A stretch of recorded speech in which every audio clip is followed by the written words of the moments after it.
اللهم صل على محمد وآل محمد اللهم صل على محمد وآل محمد اعوذ باللہ من الشیطان الرجیم بسم اللہ الرحمن الرحیم الحمدللہ رب العالمین والصلاة والسلام علی رسول اللہ وآلہ الطیبین الطاہرین۔ ناظرین اکرام، آپ تمام حضرات کی خدمت میں ہدیہ اسلام پیش کرتا ہوں اور پروگرام میں آپ کو خوش آمدید عرض کرتا ہوں۔ ناظرین، نبی اکرم صلی اللہ علیہ وآلہ وسلم کے اخلاق کے حوالے سے ہماری گفتگو چل رہی ہے۔ حضور کی سیرت کے حوالے سے ہم نے آپ کے سامنے کچھ آرائز پیش کیے۔ دیکھیے، حضور کی سیرت کا جاننا بہت ضروری ہے۔ جب تک ہم حضور کی تعلیمات سے آشنا نہیں ہوں گے اور اس کے اوپر عمل نہیں کریں گے، اس وقت تک ہم کامیاب نہیں ہو سکتے۔ آج جتنی بھی ہماری مشکلات ہیں وہ اسی کے سبب ہیں کہ ہم جو ہیں اب اپنے طریقے سے زندگی گزارنا چاہتے ہیں اور ہم ایسا سمجھتے ہیں کہ ہمیں کسی کی تعلیمات کی ضرورت نہیں ہے، کسی کی ہدایت کی ضرورت نہیں ہے۔ یہیں سے ساری مشکلات جو ہے وہ وجود میں آتی ہیں۔ حضور کی سیرت کو پڑھیں، ایک ایک چیز جو ہے، ایک ایک مشکل کا حل ہماری 1400 سال پہلے نبی اکرم صلی اللہ علیہ وآلہ وسلم ہمیں دے کر جو ہے وہ گئے ہیں۔ ایک میں آپ کی خدمت میں آج جو درس مجھے پیش کرنا ہے وہ یہ ہے، نبی اکرم صلی اللہ علیہ وآلہ وسلم خداوند متعال کی بارگاہ میں دعا کرتے ہیں کہ خدایا، میں تیری بارگاہ میں سستی سے اور کاہلی سے پناہ چاہتا ہوں۔ سستی اور کاہلی سے، یہ دو چیزیں ایسی ہیں جس کے اندر یعنی سستی ہوتی ہے، کاہلی ہوتی ہے، کام کرنے کا شوق نہیں ہوتا، کام کرنا نہیں چاہتا، بڑے مسائل ہو جاتے ہیں اس کے لیے۔ یعنی ایک حدیث اور آئی ہے کہ نفس کا ان لم تشغلھا شغلت کا، تمہارا جو نفس ہے اگر تم اس کو مشغول نہیں رکھو گے، اگر اپنے وجود کو مشغول نہیں رکھو گے تو تمہارا نفس تمہیں مشغول کر دے گا، یعنی وہ تمہیں اپنے کاموں میں لگا کے رکھے گا۔ جتنی بھی انسان کے اندر خرابیاں پیدا ہوتی ہیں، جتنا فساد پیدا ہوتا ہے، جتنی گمراہی پیدا ہوتی ہے، وہ اسی کے ذریعے سے کہ انسان جو ہے اس کی نظروں میں ٹائم کی کوئی اہمیت نہیں ہے۔ فری ہے اپنے آپ کو، تو پھر اس کے بعد وہ کیا کرے گا؟ اسے ٹائم پاس کرنا ہے۔ وہ آج کل سوشل میڈیا ہے، ہر انسان کے ہاتھ میں موبائل ہے، اور ظاہر ہے اس کا صحیح اور غلط دونوں طریقے سے استعمال کیا جاتا ہے۔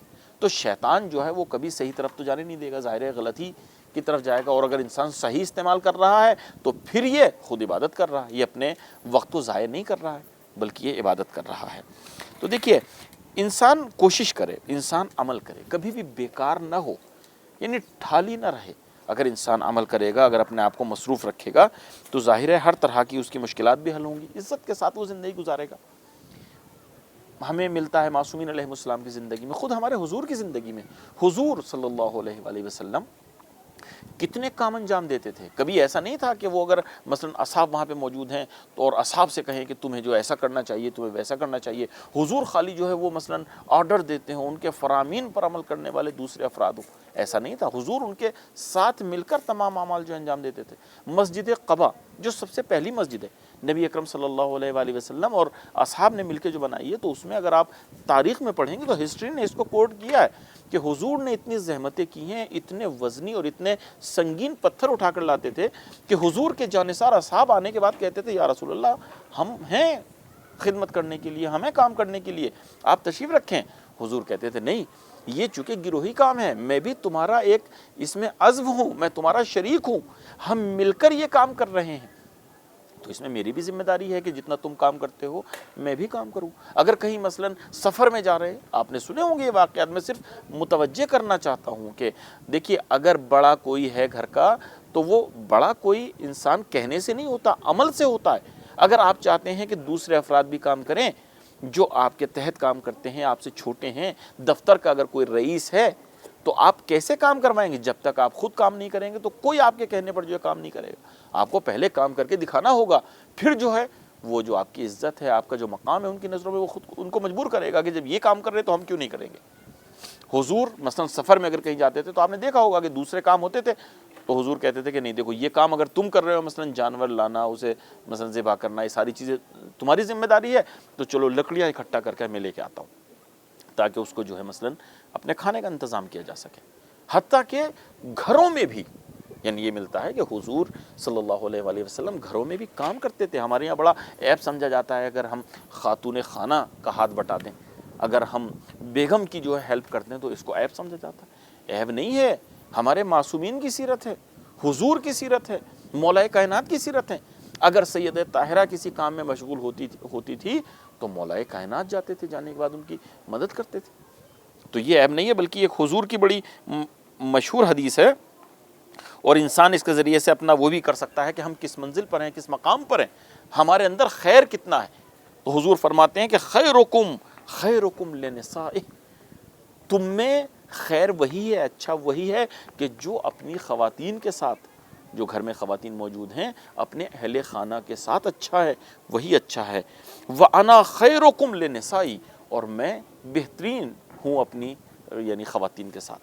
یعنی جو جتنا اپنی خواتین کے ساتھ, اپنی خواتین کی ہیلپ کرتا ہے, ان کے ساتھ جتنے اچھے طریقے سے پیش آتا ہے, ان کی جتنی مدد کرتا ہے, حضور کی نظر میں اس انسان کی اتنی ہی اہمیت ہے.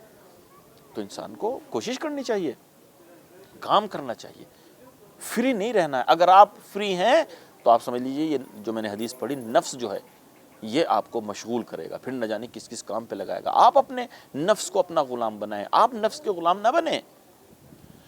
اور حضور ایک بہت بڑا مسئلہ ہوتا ہے, دیکھیے کبھی بھی حضور نے کسی کو فری کی کھانے کا عادی نہیں بنایا.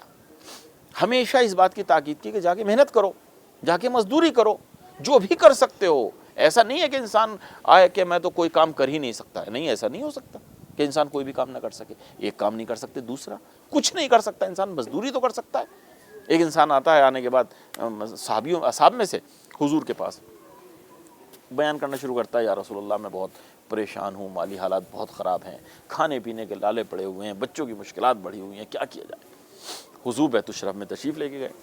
اب اس کے ذہن میں آیا کہ حضور پتہ نہیں کیا خزانہ لا کے مجھے دیں گے.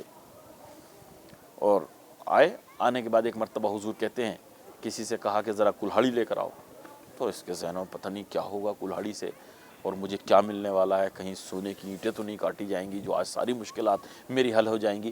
میں آخر رحمت للعالمین کے دربار میں ہوں. حضور نے کلہاڑی منگائی اور ایک رسی منگائی, اور حضور نے اس کو کہا کہ ان کو اٹھاؤ اور جنگل جاؤ.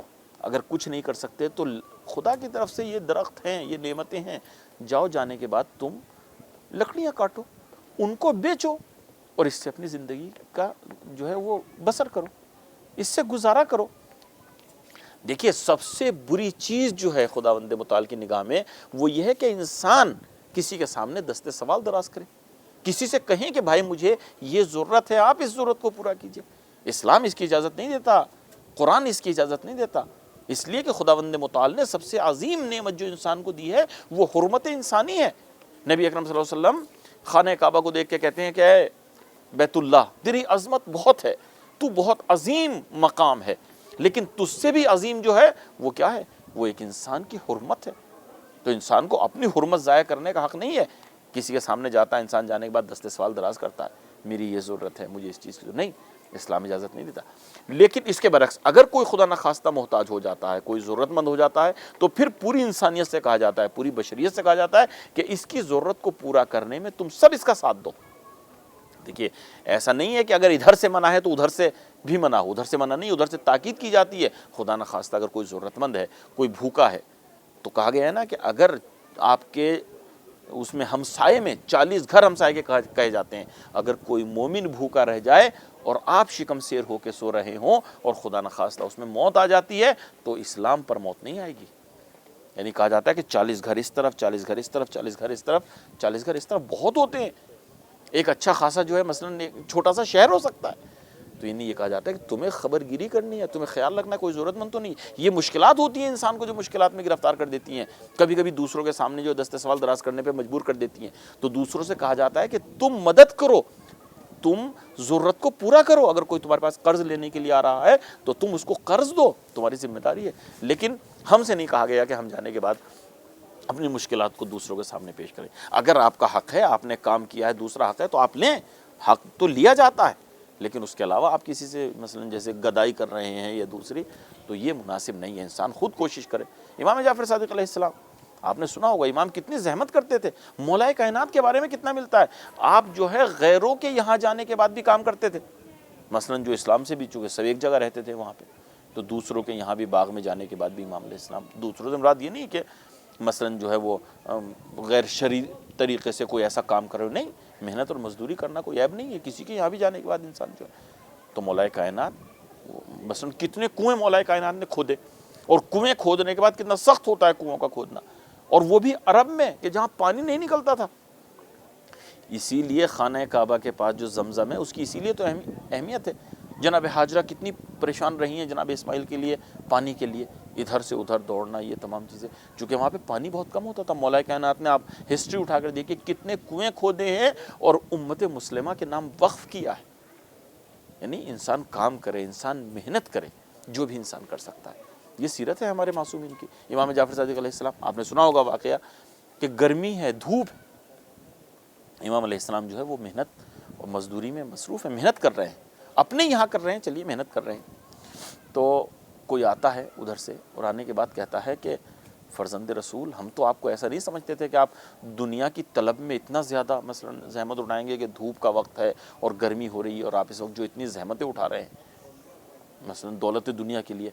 امام علیہ السلام نے کہا کہ نہیں، ایسا نہیں ہے، یہ دولت دنیا کے لیے نہیں ہے، یہ اس لیے تاکہ میں آبرومندانہ اور عزت کے ساتھ زندگی گزار سکوں، میں اپنے بچوں کی ضرورت کو پورا کر سکوں۔ یعنی انسان دوسروں کے سامنے جا کے اپنا دست سوال دراز کرے، ان سے مدد طلب کرے، وہ مناسب نہیں ہے۔ انسان محنت کرے، انسان مشقت اٹھائے، مزدوری کرے، یعنی جس طریقے سے بھی ممکن ہو۔ تو یہ ہمارے اہل بیت اطہار کی جو ہے سیرت ہے، ہمارے حضور کی سیرت یہ ہے کہ جو بھی ہے تمہیں عمل کرنا ہے۔ اللہ اکبر۔ ہمیں حضور کی تعلیمات کو اپنانا چاہیے۔ یہ مختصر سے اشارے تھے جو میں نے آپ کی خدمت میں کچھ کیے کہ اگر ہم واقعاً محب رسول ہیں، ہم رسول کے کلمہ گو اپنے آپ کو کہتے ہیں، ہم مسلمان کہتے ہیں، ہم رسول کو خوش کرنا چاہتے ہیں، تو ہمیں ان کی سیرت کو اپنانا ہوگا۔ اور ایک مومن اور ایک مسلمان، آج ایک مجھے بہت اچھا جملہ لگتا ہے ایک اسکالر کا، وہ کہتے تھے کہ آج ہم بالکل کسی وقت بھی فری نہیں ہیں۔ دشمن کتنا کام کر رہا ہے اسلام کے خلاف، ابھی جو حضور کی شان میں گستاخیاں ہوئی ہیں، جو یہ اہانت کے سلسلے رہے ہیں، یہ کوئی معمولی چیز ہے، یہ سلسلہ ہمیشہ سے رہا ہے، آج نہیں ہوا۔ اور کتنا دشمن کام کر رہا ہے، اسلام سے لوگوں کو کتنا ڈرایا جا رہا ہے، اور خود اسلام کے اندر کتنا کام کر رہا ہے، اسلام کو کتنے فرقوں میں تقسیم کر دیا ہے۔ تو وہ کہتے تھے کہ آج ہمارے پاس اتنا وقت بھی نہیں ہے کہ ہم بیمار ہو سکیں، بیمار ہونے کا وقت بھی نہیں ہے۔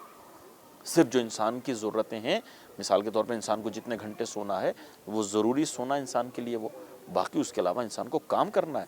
اگر آپ کو اپنے لیے اپنا جو ہے مثلا کام نہیں ہے اور آپ الحمدللہ فارغ البال ہیں، آپ کو ضرورت ہی نہیں ہے پیسے کی، ماشاءاللہ اتنا آپ کے پاس پیسہ ہے، تو آپ دوسروں کے کام آئیے۔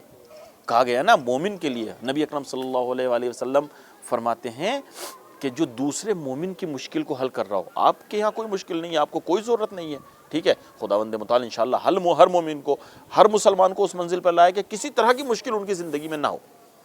تو اگر آپ کے پاس نہیں ہے تو دوسروں کے پاس تو ہے، دوسروں کی مشکلات آپ دور کیجئے۔ اگر آپ کو خدا نے دیا ہے اس کے ذریعے آپ دوسروں کی مشکلات حل کیجئے۔ اگر پیسہ نہیں ہے تو کم سے کم آپ کے روابط اتنے ہوں گے، روابط کے ذریعے آپ جو ہے دوسروں کی مشکلات حل کیجئے، جیسے بھی آپ مدد کر سکتے ہیں۔ تو حضور فرماتے ہیں، حضرت ابو ذر سے ایک طولانی جو ہے حدیث ہے، اس میں حضور نے فرمایا کہ جو انسان اپنے برادر ایمانی کی، مومن کی مشکل کو حل کرنے کی کوشش کرتا ہے، السعی فی حاجت اخیہ المومن، جو اپنے برادر مومن کی مشکل کو حل کرنے کی کوشش کرتا ہے، اس کی جو مثال ہے کل مجاہد، اس مجاہد کی مثال ہے کہ جو بدر و احد کے دن میرے ہم رکاب ہو کر، حضور نے فرمایا کہ میرے ہم رکاب ہو کر اسلام کی بلندی کی سربلندی کے لیے جو ہے وہ کوشش کر رہا ہے، اس مجاہد کے مانند اس انسان کا مرتبہ ہے کہ جو اپنے برادر ایمانی کی مشکل کو حل کرنے کی کوشش کرتا ہے۔ یہ صرف کوشش کرنے والے کی بات ہے، آپ نے کوشش کی، ہو سکتا ہے آپ کو کامیابی ملے، ہو سکتا ہے آپ کو کامیابی نہ ملے۔ اور اس کے بعد حضور فرماتے ہیں کہ اگر ایک انسان نے کوشش کی اور وہ کامیاب بھی ہو گیا تو اس کا مرتبہ اتنا عظیم ہے کہ جیسے اسلام کی حمایت میں جنگ کرتے ہوئے صفا اور مروہ کے درمیان اس کو قتل کر دیا جائے، جو شہید کر دیا جائے صفا اور مروہ کے درمیان، اس کا اتنا عظیم مرتبہ ہے۔ تو یہ اسی لیے ہے کہ اگر آپ کو ضرورت نہیں ہے تو آپ دوسروں کی مشکلات حل کیجئے، دوسروں کے کام آئیے۔ اور حضور نے فرمایا کہ خیر الناس من انتفع بہ الناس، بہترین انسان وہ ہے جس سے دوسروں کو فائدہ پہنچتا ہے۔ اپنا کردار ایسا بنائیے کہ لوگ آپ کی طرف ٹوٹ پڑیں، آپ کی طرف آئیں، آپ سے محبت کریں۔ مولا کائنات نے یہ کہا تھا کہ دیکھو جب تم زندگی گزارو تو اس طریقے سے کہ دوسرے اپنی مشکلات کو حل کرنے کے لیے تمہارے پاس آئے، اور جب تم دنیا سے چلے جاؤ تو دوسرے بھی تمہارے اوپر گریا کریں، یعنی دوسرے بھی اتنا تمہیں چاہتے ہوں، اتنی تم سے محبت کرتے ہو۔ یعنی مولا کائنات وہ مشکل کشا ہیں، لیکن وہ چاہتے ہیں کہ ہم سب مشکل کشا بنیں۔ تو ناظرین ہمیں اس طرح کی زندگی گزارنی چاہیے۔ خداوند متعال سے دعا ہے، ہم مسجد مقدس جمکران میں بیٹھے ہوئے ہیں، آپ سب کے لیے بھی دعا کرتے ہیں، جن کی جو حاجات ہیں خداوند متعال کو ان کی حاجات کو پورا فرمائے، اور جو تمنا رکھتے ہیں، جو اولاد کی تمنا رکھتے ہیں، خداوند متعال ان کو بہترین اور صالح اولاد سے نوازے۔ جو بیمار ہیں خداوند متعال ان کو شفائے کاملہ اور عاجلہ عطا فرمائے، اور اسی طریقے سے ہمیں اہل بیت اطہار کی تعلیم پر ایسا عمل کرنے کی توفیق عطا فرمائے جیسا وہ چاہتے ہیں۔ یہیں پر ہم آپ سے اجازت چاہتے ہیں، اپنا خیال رکھیے گا، ہمیں دعا میں یاد رکھیے گا۔ خدا حافظ، فی امان اللہ۔